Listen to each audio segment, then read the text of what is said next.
Assalamualaikum warahmatullahi wabarakatuh. Alhamdulillahirabbil alamin wassalatu wassalamu ala Rasulillah wa ala alihi wa sahbihi wa mawalah. Hadirin yang dirahmati Allah Subhanahu wa taala. Seorang sahabat Rasulullah sallallahu alaihi wasallam yang bernama Abu Dzar Al-Ghifari, beliau pernah berkata tentang pembagian masa. Beliau menjelaskan bahwasanya masa yang dilalui oleh setiap orang itu hanya terbagi kepada 3 bagian. Yang pertama adalah masa yang telah dilalui, itulah yang disebut dengan masa lalu. Maka masa lalu ini adalah masa yang akan dipertanggungjawabkan. Tidak ada waktu yang tersisa daripada masa lalu itu, melainkan ia akan dipertanggungjawabkan di hadapan Allah Subhanahu wa taala.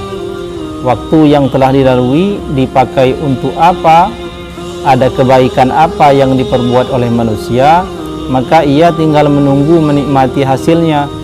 Begitu juga dengan keburukan yang pernah ia lalui, maka ia tinggal menunggu apa yang akan Allah lakukan sebab keburukan itu, atau ia termasuk orang yang bertaubat kepada Allah Subhanahu wa taala. Jadi waktu yang pertama menurut Imam Abu Dzar Al-Ghifari adalah masa lalu. Kemudian masa yang sedang dijalani, itulah yang dimaksud dengan masa yang menjadi haknya. Karena pada zaman itu ia sedang berada pada masa yang menjadi haknya. Ia berhak untuk melakukan apa saja yang ia kehendaki di antara perbuatan baik atau buruk yang akan dilakukan oleh manusia itu. Kemudian masa yang ketiga adalah masa yang akan datang. Nah, maka masa yang akan datang ini masa yang belum pasti. Masa yang belum pasti menjadi miliknya. Masa yang akan datang bukan masa yang sudah sepenuhnya menjadi miliknya, tetapi baru sebatas harapan. Kebanyakan orang menyimpang itu adalah ketika menghadapi masa yang akan datang. Sebagaimana Rasulullah Shallallahu Alaihi Wasallam bahkan mensifati terhadap angan-angan seseorang terhadap masa yang akan datang itu dengan sebutan sibrun atau hutang. Sebagaimana Rasulullah Shallallahu Alaihi Wasallam dalam sebuah sabdanya yang dikutipkan oleh Imam Al-Ghazali di dalam kitab Minhajul Abidin, Rasulullah Shallallahu Alaihi Wasallam pernah bersabda tentang seorang sahabatnya yang bernama Usamah. Amma ta'jabuna min Usamatal mushtari bisibrin syahron. Tidakkah kamu heran dengan Usamah yang telah berhutang selama 1 bulan? Lalu para sahabat bertanya, apa hutang daripada Usamah? Bukankah mereka mengetahui bahwa Usamah ini bukanlah orang yang hobi atau gemar berhutang? Maka Rasulullah Shallallahu Alaihi Wasallam menjelaskan, Inna Usamata la tawilul amali. Sesungguhnya Usamah ini adalah orang yang terlalu panjang angan-angannya. Artinya dia terlalu banyak angan-angan mengharapkan ini dan itu akan ia dapatkan di masa yang akan datang. Padahal masa yang akan datang itu belum tentu sepenuhnya menjadi miliknya. Boleh jadi esok hari atau bahkan tidak menunggu esok ajalnya telah tiba.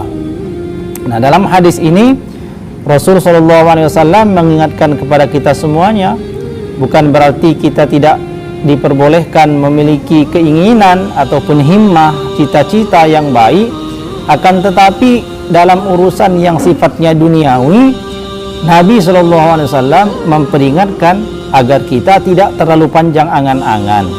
Boleh kita berpanjang angan-angan terhadap suatu kebaikan. Ia ingin melakukan kebaikan ini dan itu esok hari dan kemudian pada hari-hari selanjutnya, itu merupakan himmah atau cita-cita yang baik. Akan tetapi angan-angan yang sifatnya duniawi, bahwa ia ingin mengejar keberuntungan di dalam harta ataupun di dalam jabatannya, ini disebut dengan angan-angan. Nah, orang yang belum tentu mendapatkan hal tersebut, tapi dia sudah dibebani dengan beban untuk menggapainya, Ini yang dimaksud dengan angan-angan. Nah, orang yang terlalu panjang angan-angannya ini tidak akan ada yang ia dapatkan selain daripada menyiksa dirinya sendiri. Maka Rasulullah SAW memperingatkan tentang bahayanya terlalu panjang angan-angan ini. Maka semoga kita semuanya dijauhkan oleh Allah Subhanahu wa taala daripada angan-angan yang terlalu panjang tentang duniawi. Semoga yang kita pikirkan tidak terlalu banyak untuk urusan dunia, tetapi lebih banyak porsi yang kita pikirkan untuk mencapai kebahagiaan yang hakiki, yakni kebahagiaan yang abadi, yakni di akhirat nanti. Karena betapapun panjang umur manusia, dia pasti akan kembali kepada Allah.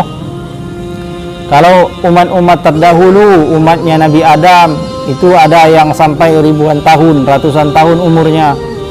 Kita ketahui di dalam kitab-kitab yang ditulis oleh para ulama, di antara umur-umur orang terdahulu itu panjang-panjang. Para nabi-nabinya umurnya panjang, begitu juga dengan umatnya umurnya panjang-panjang. Akan tetapi umatnya baginda Nabi SAW telah diperingatkan mengenai umurnya. Dalam satu sabdanya Nabi pernah bersabda, umur ummati baina sittin wa sab'in. Sesungguhnya umur umatku, kata Nabi, yakni umur kita semuanya, umur umatnya Nabi Muhammad SAW, baina sittin wa sab'in, antara 60-an sampai 70-an. Jadi kalau ada orang itu yang telah mencapai usia 60-an sampai 70-an, maka dia telah beruntung sebab dia termasuk orang yang berumur panjang. Adapun orang yang lebih daripada 70-an tahun itu bisa dihitung dengan jari, tidak banyak. Nah, berbeda dengan umat-umat terdahulu. Maka angan-angan kita kendalikan sendiri agar kita tidak tersiksa oleh angan-angan kita sampai kemudian kita kembali kepada Allah dalam keadaan yang tidak baik. Ini perkara yang sangat mengenaskan. Mudah-mudahan kita semuanya Allah berikan taufik agar diberikan kekuatan untuk menapaki jalan yang lurus sampai kepada ridhonya Allah Subhanahu wa taala. Amin ya rabbal alamin.